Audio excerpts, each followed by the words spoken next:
नमस्कार, आदाब, सत श्री अकाल। मैं राशिद हुसैन, आप देख रहे हैं RH भारत न्यूज। आज मैं एक ऐसी सच्ची घटना के बारे में बात कर रहा हूं जो कि हर घर में, हर परिवार में चर्चा का विषय बना हुआ है। चलिए, मैं उस बात को शुरू करने से पहले एक बात बताता हूं कि माँ बाप बच्चों को किस लिए पढ़ाते हैं। माँ बाप भैया बच्चों को इसलिए पढ़ाते हैं कि बच्चे पढ़ लिख कर इंजीनियर बने, डॉक्टर बने, वकील बने, रेल विभाग में जाएं। लेकिन जब बच्चे पढ़ लिख कर माँ बाप जो है अपना तन, जिसको कहते हैं तन और पेट काट कर, अपनी इच्छाओं को मार कर और बच्चों की पढ़ाई में पूरा पैसा झोंक देते हैं। लेकिन अमूमन होता क्या है, जब नौकरी का टाइम आता है और बच्चे जब तैयारी कर लेते हैं पूरी फिट, तो या तो पर्चा लीक होता है या बच्चा की एज जो है ओवर एज हो जाती है, मतलब उसको टाइमिंग बढ़ा दिया जाता है और नौकरियां जो हैं लेट से निकाली जाती हैं, जिसमें कि बच्चों की ओवर एज हो जाती है और बच्चे जो है किसी काम के नहीं रहते हैं। और इसी तरीके से बच्चों ने जो धरना प्रदर्शन किया जामिया यूनिवर्सिटी में जामिया यूनिवर्सिटी में भी किया, जो दिल्ली में, मैं तब भी वहाँ चुप रहा, ये सब कुछ देखता रहा। और इसी प्रकार से धरना प्रदर्शन अलीगढ़ में भी हुआ।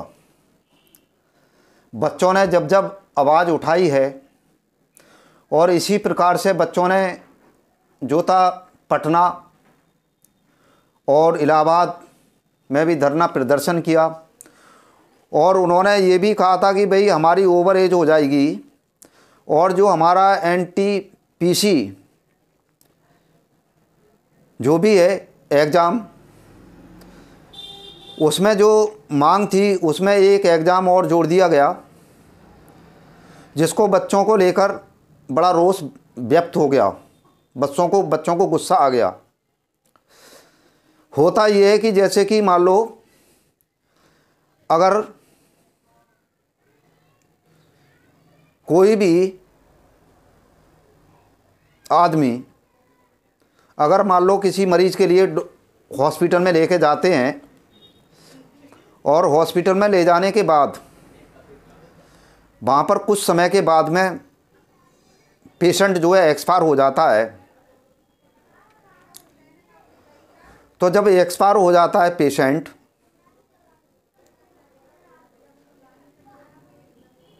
तो पेशेंट एक्सपायर होने के बाद डॉक्टर को पता चल जाता है कि पेशेंट जो है मर चुका है, इसके मतलब ये ख़त्म हो गया है।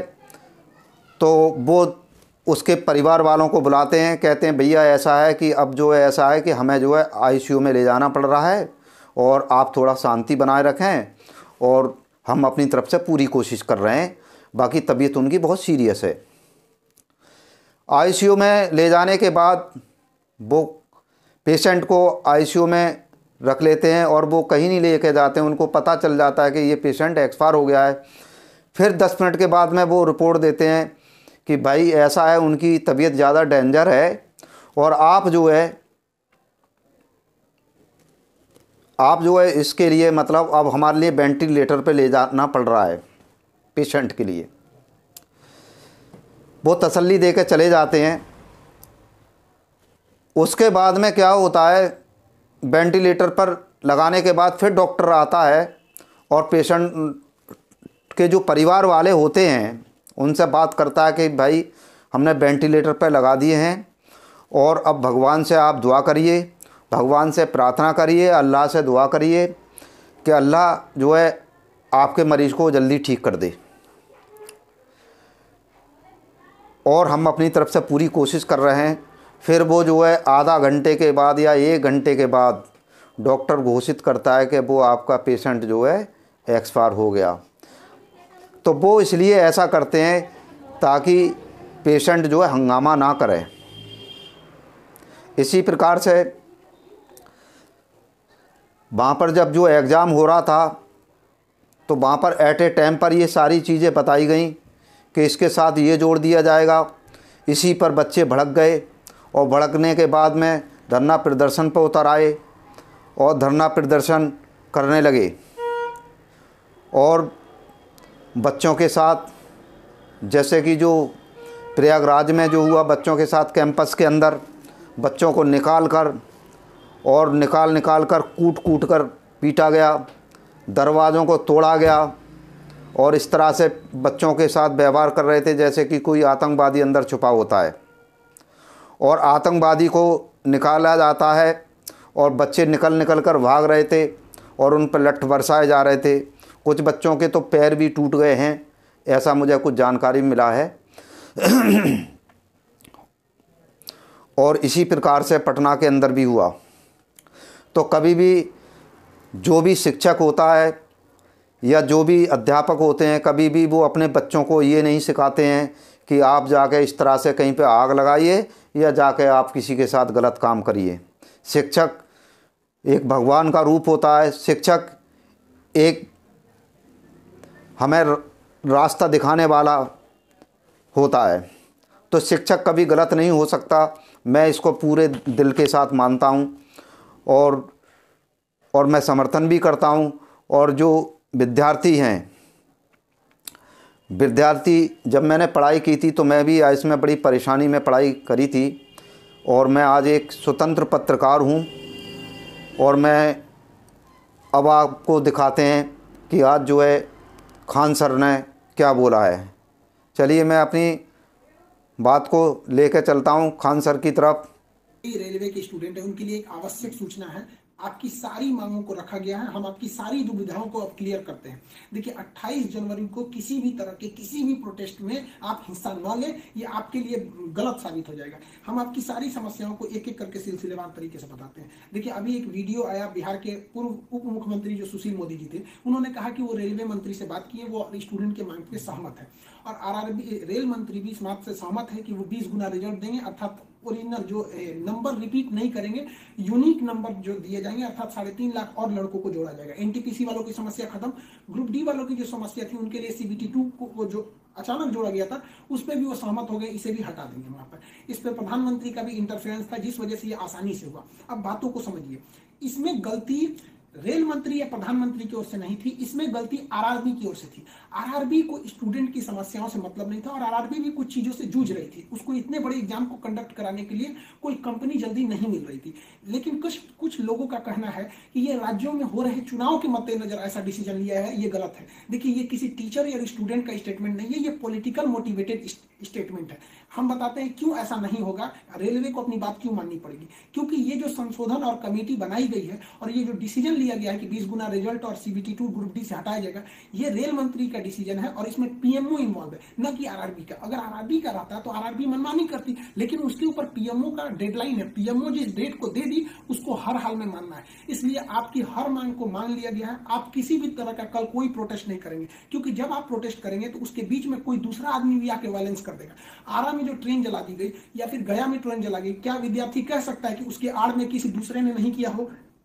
करेगा कोई भी, भुगते नहीं स्टूडेंट। आपके लिए हम खड़े हैं बाबू, आपकी हर मांगों को हम शुरू से ही उठाते हैं। लेकिन जब हम वहां जाते हैं मंत्रालय में बात करने के लिए या बोर्ड ऑफिस में बात करने के लिए, तो वहां हम क्या जवाब देंगे किसी हिंसा का? वो यही पूछेंगे ना, जब बातें मान ली गई है तो आप क्यों हिंसा कर रहे हैं? तो इसलिए आप कल किसी भी तरह का, एक कह रहा है कोई भारत बंद होगा, क्यों भैया? आपकी स्टूडेंट की मांग हो गई, खत्म कहानी। अब आप पढ़ाई पे ध्यान दीजिए, ऐसे किसी भी और फेक न्यूज अफवाहों पे ध्यान नहीं दीजिए। कुछ भी जो यूट्यूब वाले हैं कुछ भी लिख देते हैं, ऐसी चीजों से आप बचिए।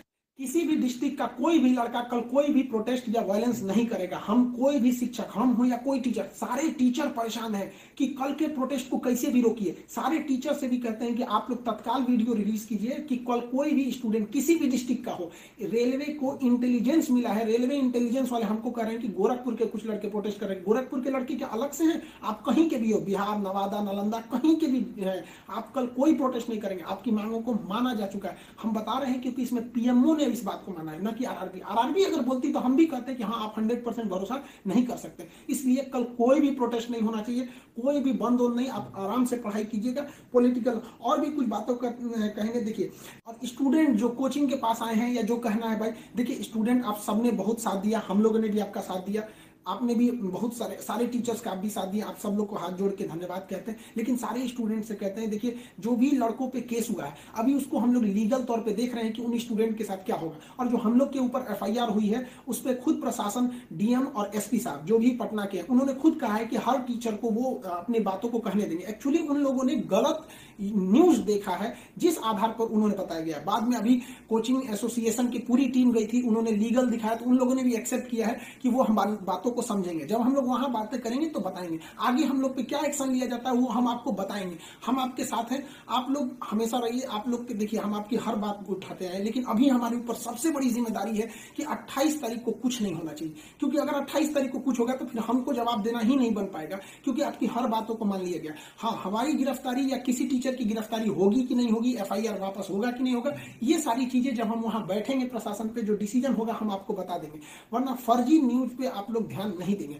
आप बाबू बात समझिए, इतना प्रेशर है, हमारे घर के लोग, हमारी मम्मी परेशान है। अगर आप कल को अगर प्रोटेस्ट कर देते हैं या कुछ भी, तो हम अपनी मम्मी को समझाने में परेशान होंगे। एक फैमिली, बताइए हम लोग की फैमिली के ऊपर क्या गुजरता होगा, आप समझिए इस चीज को।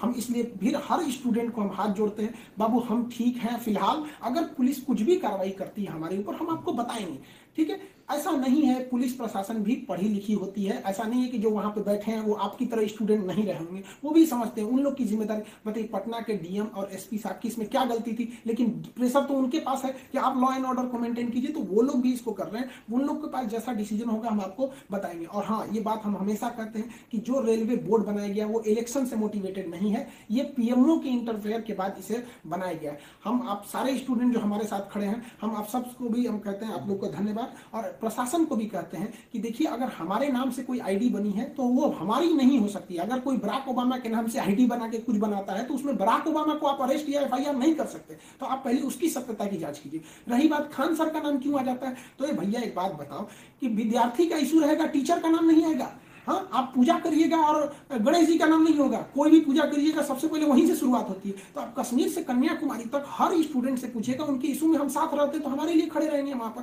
तो इसलिए इसको भी समझिए वहां पे। और स्टूडेंट से भी कहते हैं देखिए हम आपकी बातों को ले, हम अपना सब कुछ दाव पे लगा दिए, लेकिन हमको इसलिए हम आखिरी सांस तक स्टूडेंट के लिए रहेंगे।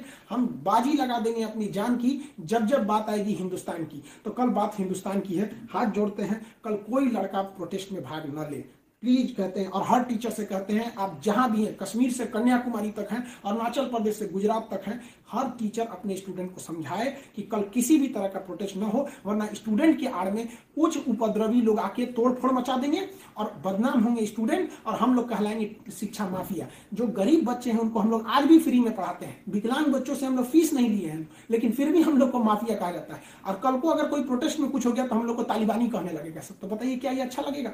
सारे स्टूडेंट को कहते हैं आप सब लोग हम आपके साथ खड़े हैं, आप भी हम लोग के साथ खड़े हैं। सारे टीचर्स स्टूडेंट को मना करें, कल किसी भी हाल में 28 जनवरी 20 बार कहते हैं 28 जनवरी कोई भी प्रोटेस्ट, कोई भी हिंसा बर्दाश्त नहीं होगी। इस प्रोटेस्ट में हम या कोई भी टीचर साथ नहीं है आपके। 28 जनवरी का प्रोटेस्ट किसी भी स्टूडेंट या टीचर का नहीं है। बस हम बता दिए आपको, पढ़ाई कीजिए। और आपका जो रेलवे बोर्ड बैठी है वो डिसीजन लेगी, क्योंकि इसमें पीएमओ, रेल मंत्री और प्रधानमंत्री भी इन्वॉल्व है। जो गलतियां हुई थी आरआरबी से हुई थी, आरआरबी को इसमें साइड कर दिया गया। हम उम्मीद करते हैं कि हमेशा हम आपके लिए खड़े रहें, कल आप हमारे लिए भी खड़े हो जाइए। 28 तारीख को शांति बनाए रखिए। हाथ जोड़ रहे हैं आप सभी लोग से, मिलेंगे जैसी सूचना होगी आगे। प्रशासन हम लोग पे क्या कार्रवाई करता है इसकी भी हम आपको सूचना देंगे। जय हिंद।